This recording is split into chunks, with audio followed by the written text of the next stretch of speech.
எப்பேற்பட்ட சிறையிருப்பா இருந்தாலும் இயேசுவின் நாமத்தில் இன்றைக்கு உங்களை விட்டு அவைகள் நீங்குவதாக.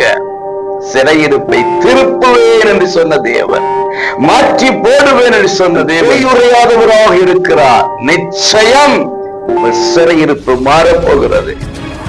பிரியமானவர்களே, நல்லவர் இயேசுவின் இன்ப நாமத்தில் உங்களை மனதார வாழ்த்துகிறேன். ஏசப்பா உங்களை ஆசீர்வதித்து நடத்துவாராக.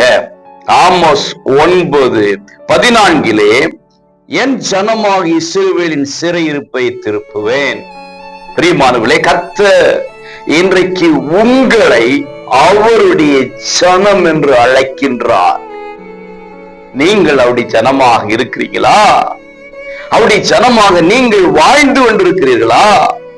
உங்களை அவர் பார்த்து நீங்கள் என் ஜனம் என்று உரிமை பாராட்டுகிற விதத்தில் நம்முடைய நடவடிக்கைகள், உங்களுடைய நடவடிக்கைகள் இருக்கின்றதா?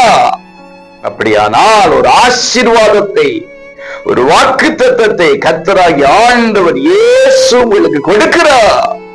என்னவென்றால், உங்கள் சிறையிருப்பை அவர் திருப்புவேன் என்று.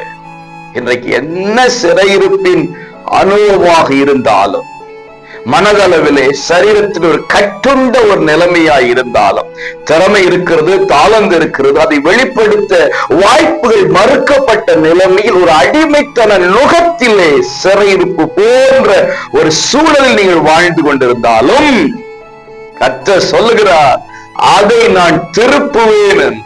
நீங்கள் சாட்சி சொல்ல போறீங்க, எப்படிப்பட்ட ஒரு சிறையிருப்பில் இருந்தேன், கர்த்தர் என்னை மாற்றினார் என்று சொல்ல போகிறீங்க.